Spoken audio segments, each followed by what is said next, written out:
Sir బలరారెడ్డి గారు నమస్తే sir. నమస్తే అండి విష్ణు గారు. సార్ ఈ మధ్య ఈ హెచ్ఎన్ఐలకి సంబంధించిన ఈ పెద్ద పెద్ద కుబేరులకు సంబంధించిన వార్తలు కూడా బాగా వైరల్ అవుతున్నాయి సార్. ఈ కుబేరులకు సంబంధించి ఫ్యామిలీ ఆఫీస్ కాన్సెప్ట్ రీసెంట్గా ఒక మ్యాగజైన్లోనే బిజినెస్ ఆర్టికల్లో చదివాను. ఏంటి అసలు ఈ కుబేరుల కోసం ఫ్యామిలీ ఆఫీస్ ఏంటి అసలు? ఈ కాన్సెప్ట్ నాకైతే కొంచెం పెక్యులర్గా ఉంది, ఒకసారి డీటెయిల్గా చెప్పగలరు? థ్యాంక్ యూ విష్ణు గారు, thank you for bringing this up. ఇది ఏంటంటే ఇది ఎక్కువ వరకు పెద్ద పెద్ద బిజినెస్ హౌసెస్ కానీ బిజినెస్ ఫ్యామిలీస్కి కానీ వాళ్ళ యొక్క సంపదను బిజినెసెస్ వ్యాపారాలను కానీ ఇన్వెస్ట్మెంట్లు కానీ ఏ రకంగా దాన్ని కాపాడాలి, దాన్ని యూటిలైజ్ చేస్తూ దాన్ని ఏ రకంగా మల్టిప్లై చేయాలి అన్న ప్రాసెస్లో ఫ్యామిలీ ఆఫీసెస్ అనే కాన్సెప్ట్ బాగా ఉపయోగపడుతుంది. Family office. సో మీరు ఒకవేళ if you are the only businessman, మీకు ఉన్న జ్ఞానాన్ని బట్టి, మీకున్న ఎక్స్పీరియన్స్ని బట్టి, అనుభవాన్ని బట్టి మీరు వెల్త్ క్రియేట్ చేశారు, దాన్ని మల్టిప్లై చేశారు. సరే, నేను ఒక 1000 కోట్లు సంపాదించారు. ఓకే, మీకున్న పరిజ్ఞానాన్ని బట్టి చేశారు. కానీ మీకున్న యొక్క అనుభవం కానీ పరిజ్ఞానం కానీ మీ యొక్క ఫ్యామిలీ మెంబర్స్కి ఉండకపోవచ్చు. వాళ్ళు మీరు చేసినంత యాక్టివ్గా బిజినెస్లో కానీ వెల్త్ క్రియేషన్లో కానీ వాళ్ళు పార్టిసిపేట్ చేయకపోవచ్చు. సో ఈ యొక్క గ్యాప్ ఏదైతే ఉందో ఆ గ్యాప్ని ఫుల్ఫిల్ చేయడం గురించి ఈ ఫ్యామిలీ ఆఫీస్ అనే కాన్సెప్ట్ వచ్చింది. ఓకే. దాంతోపాటు మిగతా యొక్క ఇష్యూస్ కూడా, అంటే దాన్ని ఏ రకంగా మనం ఇప్పుడు ఈ ఉన్న వెల్త్ని ఏ రకంగా మిగతా ఫ్యామిలీ మెంబర్స్కి డిస్ట్రిబ్యూట్ చేయాలి, డిస్ట్రిబ్యూట్ చేసిన తర్వాత కూడా ఒక ఫ్యామిలీ లాగా ఏ రకంగా దాన్ని రన్ చేయాలి, ఎలా ముందుకు తీసుకెళ్ళాలి, ఈ ప్రాసెస్లో కానీ తర్వాత కానీ ఈ బిజినెసెస్లో ఏదైనా లీగల్ ఇష్యూస్ కానీ ట్యాక్స్ ఇష్యూస్ కానీ లేదా ఫర్దర్ ఎక్స్పాన్షన్ కూడా మీరు కొత్త బిజినెస్లో కానీ లేదా కొత్త జాగ్రఫీస్ కానీ ఎక్స్పాండ్ చేయాలనుకుంటే అక్కడ ఉన్న ఛాలెంజెస్ ఏంటి, వాటికి ఉన్న ఫీజిబిలిటీ ఏంటి, దాన్ని మనం ఏ రకంగా ముందుకు తీసుకెళ్ళచ్చు. సో అంటే ఇనిషియల్గా ఇండివిజువల్గా మీరు చేసేదానికంటే ఒక టీమ్ లాగా, ఒక team of professionals me family ఆఫీస్లో ఉండి వాళ్ళు మీకు సపోర్ట్ చేస్తూ, మీ ఫ్యామిలీకి సపోర్ట్ చేస్తూ, మీ యొక్క ఫ్యామిలీ బిజినెసెస్ని కానీ వెల్త్ ప్రొటెక్షన్ కానీ ఎక్స్పాన్షన్ ప్లాన్స్ కానీ ఇవన్నీ చేయడానికి కోసం ఈ యొక్క team of professionals will be with you. Right. అంటే మనకి సంబంధించిన ఫైనాన్షియల్స్, మన కంపెనీకి సంబంధించిన ఫైనాన్షియల్స్, వెల్త్ మేనేజ్మెంట్ అంతా కూడా ఒక 10 మందో 20 మందో 30 మందో ఒక టీం వర్కౌట్ చేస్తూ ఉంటారు దీనికి సంబంధించి. ఎందుకంటే మన ఫ్యామిలీలో మన నెక్స్ట్ జనరేషన్కి అంత సీరియస్నెస్ ఉండకపోవచ్చు, అంత అవగాహన లేకపోవచ్చు. కాబట్టి ఈ 20-30 మంది అనే ఈ ఎక్స్పర్ట్స్ అనేవాళ్ళు దీన్ని బ్యాక్ ఎండ్లో చూసుకుంటూ ఉంటారు. కరెక్ట్. ఇప్పుడు మీకు ఈవెన్ ఇండివిజువల్కి కూడా దెర్ ఇస్ అ లిమిట్. మీకు కూడా ఎంతవరకు చేయొచ్చు, ఎంత ఎక్స్పాండ్ చేయాలన్నా కానీ ఒక లిమిట్ ఉంటుంది. సో ఆ లిమిట్ని మీరు ఈ టీంని యూటిలైజ్ చేసుకొని మీరు ఎక్స్పాన్షన్ ప్లాన్ కానీ కొత్త బిజినెసెస్కి ఎంటర్ అవ్వడానికి కానీ ఉపయోగపడుతుంది. So that is what. అంటే ఈ టీంలో you can have all kind of professionals, experience people ఉండొచ్చు. ఒక స్ట్రాటజిస్ట్ కానీ, ఒక చార్ట్ అకౌంటెంట్ కానీ, ఒక ట్యాక్స్ అడ్వైజర్ కానీ, ఒక లాయర్ కానీ, సో ఒక బిజినెస్ ఎక్స్పర్ట్ కానీ. సో ఇట్లా మీకు మీ అవసరాన్ని బట్టి దాంట్లో ప్రొఫెషనల్స్ కానీ ఎక్స్పీరియన్స్ పీపుల్ కానీ ఆ టీంలో ఉండి మీకు సపోర్ట్ చేస్తూ, మీ బిజినెస్కి సపోర్ట్ చేస్తూ, at the same time protect చేస్తూ, మీ యొక్క ఫ్యామిలీ యొక్క వెల్త్ని ప్రొటెక్ట్ చేస్తూ, బిజినెసెస్ని కార్యాలయాలని ముందుకు తీసుకెళ్తూ ఎక్స్పాండ్ చేయడం కోసం ఉన్న ఒక టీం అనమాట అది. సో ఈ యొక్క కాన్సెప్ట్ బయట దేశాలు ఆల్రెడీ ఎప్పుడో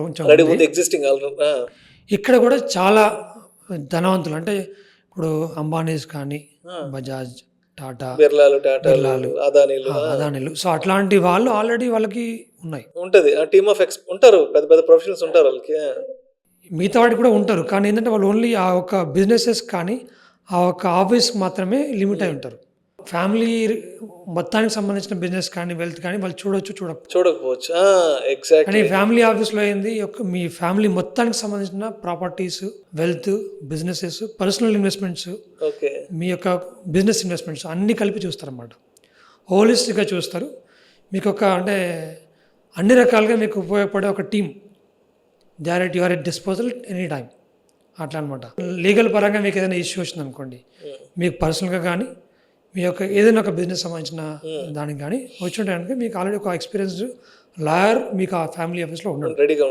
so he will be able to take that up and then resolve it.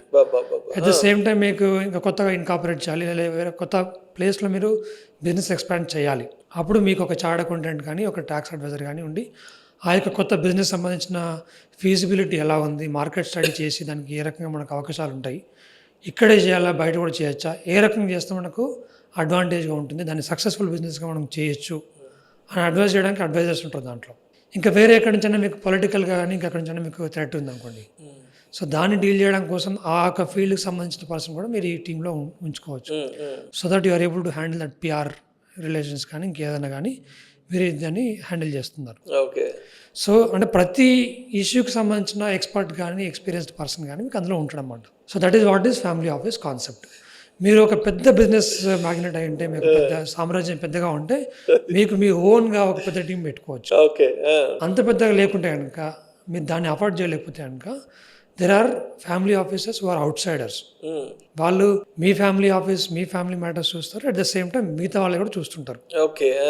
So మీకు అంటే మీకు ఓన్లీ ఎక్స్క్లూజివ్గా మీరు ఎంగేజ్ చేసుకునే కెపాసిటీ కానీ కెపాసిటీ లేకపోతే అప్పుడు మీరు ఇట్లాంటి ఎక్స్టర్నల్ పార్టీని ఎంగేజ్ చేస్తారు. ఒక థర్డ్ పార్టీ లాగా ఒక థర్డ్ పార్టీలో ఎంగేజ్ చేస్తే it's a team of professionals and experience people who are providing these kind of services to your family and your wealth businesses. మిగతా వాళ్ళు కూడా చేస్తారు కాబట్టి మీ కాస్ట్ వైజ్ కొంచెం తగ్గుతుంది, మీ కాస్ట్ బర్డెన్ అవునవును కరెక్టే కదా. ఒక ఎస్టాబ్లిష్ సెటప్ ఉంటుంది, ఒక షేరింగ్ లాగా ఉంటుంది ఇక్కడ. మీకు అవసరమయ్యే సర్వీసెస్ అన్నీ వస్తూ ఉంటాయి. So that is another concept which is called as multi family offices. Multiple ఫ్యామిలీస్కి వాళ్ళు సపోర్ట్ చేస్తూ ఉంటారు. Okay. Single family offices, multiple family offices. Exactly. So ఆ రకమైన డిఫరెంట్ కాన్సెప్ట్స్ ఉన్నాయి. మీ యొక్క అవసరాన్ని, మీ యొక్క కాస్ట్ బడ్జెట్ని బట్టి మీరు సింగిల్ ఫ్యామిలీ ఆఫీస్కి వెళ్ళాలా, మల్టిపుల్ ఫ్యామిలీస్కి వెళ్ళాలా అనేది డిసైడ్ చేసుకోవచ్చు. సో ఈ కాన్సెప్ట్ ఇండియాలో కూడా ఉంది, బట్ నాట్ సో పాపులర్. ఇప్పుడు గిఫ్ట్ సిటీ అనేది ఉంది గుజరాత్. సో అక్కడ మీకు వేరియస్ ట్యాక్స్ అడ్వాంటేజ్ బెనిఫిట్స్ ఇస్తూ ఇట్లాంటి ఫ్యామిలీ ఆఫీసెస్ని కానీ ఫైనాన్షియల్ సెంటర్స్ని కానీ వాళ్ళు ఎస్టాబ్లిష్ చేయడం కోసం ఎంకరేజ్ చేస్తున్నాయి. బట్ గిఫ్ట్ సిటీ ఇంకా అంటే ఇట్స్ నాట్ సో ఎవాల్వ్డ్, ఇంకా ఇప్పుడిప్పుడు అది గ్రో అవుతా ఉంది, గ్రో అవుతా ఉంది. ఎట్ ద సేమ్ టైం మీరు అక్కడ ఫిజికల్గా ఉండి చేసుకోవాలి ఆ ఆపరేషన్స్ కానీ అవన్నిటిని. అదే దుబాయ్ లాంటి ప్లేసెస్లో కనుక చూస్తే it is much advanced stage now. కొంత ఆల్రెడీ ఎవాల్వ్ అయింది, వాళ్ళు అక్కడ బిల్డ్ చేసిన ఎకో సిస్టమ్ కానీ అవైలబిలిటీ ఆఫ్ పీపుల్ కానీ ఆల్రెడీ అడ్వాన్స్ స్టేజ్లో ఉంది. ఎట్ ద సేమ్ టైం మీరు ఇండియాలో ఫ్యామిలీ ఆఫీస్ ఎంచుకుంటే ఓన్లీ ఇండియా బిజినెస్కి సంబంధించిన వరకు మాత్రమే చూడొచ్చు. బట్ అక్కడ కనుక ఉంటే కనుక మీరు అవుట్ సైడ్ ఆఫ్ ఇండియా ఉన్న బిజినెసెస్ కానీ ప్రాపర్టీస్ కానీ మీ యొక్క ఎక్స్పాన్షన్ ప్లాన్స్ కానీ అన్నిటినీ వాళ్ళు క్యాటర్ చేయడానికి అవకాశం ఉంటుంది. సో అది అక్కడ much advanced or evolved concept. దుబాయ్లో కానీ యూఎస్లో కూడా ఉంది. సో ఇట్లా కొంచెం డెవలప్డ్ కంట్రీస్లో ఎప్పటి నుంచో ఉంది, ఇండియాలో ఇప్పుడు ఈ మధ్య వస్తుంది. మిగతా వాళ్ళకి అంటే మంచి వెల్తియర్ పీపుల్కి ఆల్రెడీ ఉంది కొంతవరకు, అంటే బట్ లిమిటెడ్ సెక్షన్కే ఉంది. ఇప్పుడు మిగతా వాళ్ళకి కూడా ఇది వస్తుంది, మిగతా బిజినెసెస్ కానీ మిగతా వెల్తీ పీపుల్ కానీ వాళ్ళందరికీ కూడా వస్తుంది అన్నమాట. ఒక professional advice to take care of all your requirements of your business, of your family. ఇప్పుడు ఇండివిజువల్గా ఫ్యామిలీ మెంబర్స్లో మీరు వెల్త్ డిస్ట్రిబ్యూట్ చేశారు, కానీ అందరికీ అన్ని స్కిల్ సెట్ ఉండకపోవచ్చు. సో ఒక్కొక్క మెంబర్కి ఒక్కొక్క టాలెంట్ ఉండొచ్చు, మిగతా టాలెంట్స్ వాళ్ళకి ఉండకపోవచ్చు, వాళ్ళు మేనేజ్ చేయలేకపోవచ్చు. వాళ్ళ యొక్క ఫ్యామిలీ, వాళ్ళ యొక్క బిజినెసెస్ని మీరు ఒక ఫ్యామిలీ లాగానే మేనేజ్ చేసుకోవడానికి అవకాశం ఉంటుంది. సో కొంతవరకు ఏంటంటే ఇక్కడ మనకి ట్రాన్స్పరెన్సీ కూడా ఉంటుంది, అట్ ద సేమ్ టైం మిగతా వాళ్ళకి కూడా కొంత ఇన్ఫర్మేషన్ వెళ్ళే అవకాశం ఉంటుంది. కాబట్టి అదొక్కటి మనం కేర్ఫుల్గా ప్లాన్ చేసుకోవాల్సి వస్తుంది. ఎందుకంటే వాళ్ళు మల్టిపుల్ ఫ్యామిలీస్ డీల్ చేస్తారు కాబట్టి ఇక్కడ విషయాలు అక్కడక్కడ ఈ ఫైనాన్షియల్ సంబంధించిన సీక్రెట్స్ బయటకు వచ్చే చాలా మంచి పాయింట్ తీసుకొచ్చారు బయటకి. అదొక ఇష్యూ ఉంటుంది, దానికి మీరు సరిపడేంత డాక్యుమెంటేషన్ పెట్టుకొని మీకు అవసరమైన రిజిస్ట్రేషన్స్ పెట్టుకొని కొంతవరకు దాన్ని అడ్రస్ చేయొచ్చు. అట్ ద సేమ్ టైం వాళ్ళు మల్టిపుల్ ఫ్యామిలీస్ని వాళ్ళు మేనేజ్ చేస్తున్నారు కాబట్టి వాళ్ళకి వేరే వేరే బిజినెసెస్లో ఉన్న ఎక్స్పీరియన్స్ మీకు కూడా అడ్వాంటేజ్గా రావచ్చు. అట్ ద సేమ్ టైం వేరే బిజినెసెస్లో ఏదైనా అవకాశం ఉండి వాళ్ళు దాన్ని కేటర్ చేయలేకపోతే కనుక మీరు దాన్ని చేయడానికి అవకాశం ఉంటే వాళ్ళు దాన్ని కోఆర్డినేట్ చేసి దాన్ని ఎస్టాబ్లిష్ చేయడానికి కూడా అవకాశం ఉంటుంది. సో కొత్త బిజినెస్ ఆపర్చునిటీస్ ఓపెన్ అయ్యే అవకాశం ఉంటుంది. ఉన్న బిజినెస్ని మంచిగా కరెక్ట్గా మేనేజ్ చేసి వెల్త్ని కరెక్ట్గా సేఫ్ గార్డ్ చేసుకునే అవకాశం ఉంటుంది. సో దుబాయ్లో ఈ కాన్సెప్ట్ బేస్గా డిఐఎఫ్సి అండ్ ఏడీజీఎం అనే 2 ఫ్రీ జోన్స్ ఈ యొక్క లైసెన్స్ని ఆఫర్ చేస్తున్నాయి. Single family office concept, multiple family office concepts అని ఆఫర్ చేస్తున్నాయి. ఒక $30 to $40 million ఇన్వెస్ట్మెంట్ కానీ వెల్త్ కానీ ఉంటే కనుక then you're eligible to take that license. మీకు దానికి సరిపడేంత ఎకో సిస్టమ్ అక్కడ ఆల్రెడీ బిల్డ్ చేసింది. అంటే ఆ ప్రొఫెషనల్స్ని మీరు ఎంగేజ్ చేయాలంటే కనుక మీకు ఆ ప్రొఫెషనల్స్ అవైలబిలిటీ ఉంది అక్కడ. మీకు ఆ లైసెన్సింగ్ కానీ, ఆఫీసెస్ కానీ ఎస్టాబ్లిష్ చేసుకోవడానికి ఆ ఎకోసిస్టమ్ బిల్డ్ అయి ఉంది. ఆ లీగల్ ఫ్రేమ్వర్క్ కానీ, బయట ఉన్న దేశాల యొక్క మిగతా రిక్వైర్మెంట్స్ కానీ అవన్నీ తెలిసిన వాళ్ళు కూడా అక్కడ ఆల్రెడీ చాలామంది ఉన్నారు. కాబట్టి it is easy for you to establish this single family or multiple family offices and run that. Right sir, right sir. So మీ యొక్క ప్రెజెంట్గా ఉన్న బిజినెసెస్ అండ్ వెల్త్, మీరు ఫ్యూచర్ మీ ఫ్యామిలీకి సంబంధించిన వెల్త్ కానీ, వాళ్ళు దాన్ని ఏ రకంగా సక్సెషన్ ప్లాన్ కంటిన్యూ చేయడానికి కానీ అవకాశం ఉంటుంది. అంటే ఏ రకమైన ఇష్యూస్ లేకుండా, ఫ్యామిలీ మెంబర్స్ మధ్యలో ఫైట్ లేకుండా కూలంకషంగా కౌన్సిలింగ్ కూడా ఇప్పిస్తుంటారు.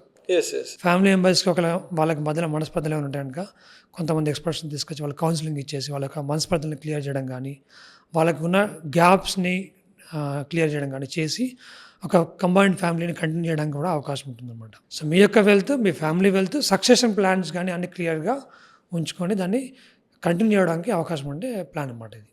సో మొత్తానికి మన దగ్గర 100 కోట్లు 1000 కోట్లు కానీ ఉంటే మనం ఏం టెన్షన్ పడకుండా, మనం వరీ కాకుండా మన ఫైనాన్షియల్స్కి సంబంధించిన అన్ని పనులు చేసి పెట్టడానికి ఒక టీం ఉంటుంది.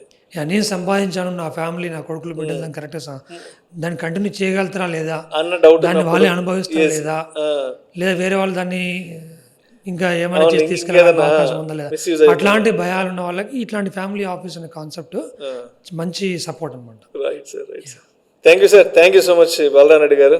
థ్యాంక్ యూ అండి. Thank you. కోటీశ్వరుల కోసం ఫ్యామిలీ ఆఫీస్ని ఎలా సెట్ చేసుకోవాలి, ఆ ఫ్యామిలీ ఆఫీస్లో ఎవరెవరు ఉంటారు, ఎంతమంది కూర్చొని పనిచేస్తారు, అసలు ఎటువంటి సందర్భాలలో ఎటువంటి అవసరాల నిమిత్తం ఈ కోటీశ్వరులు అనేవాళ్ళు ఈ ఫ్యామిలీ ఆఫీసెస్ని ఏర్పాటు చేసుకోవాలి అనే దాని గురించి చాలా చక్కగా మీ అనాలిసిస్ తెలియజేశారు. Thank you so much sir. Thank you very much అండి. Thank you.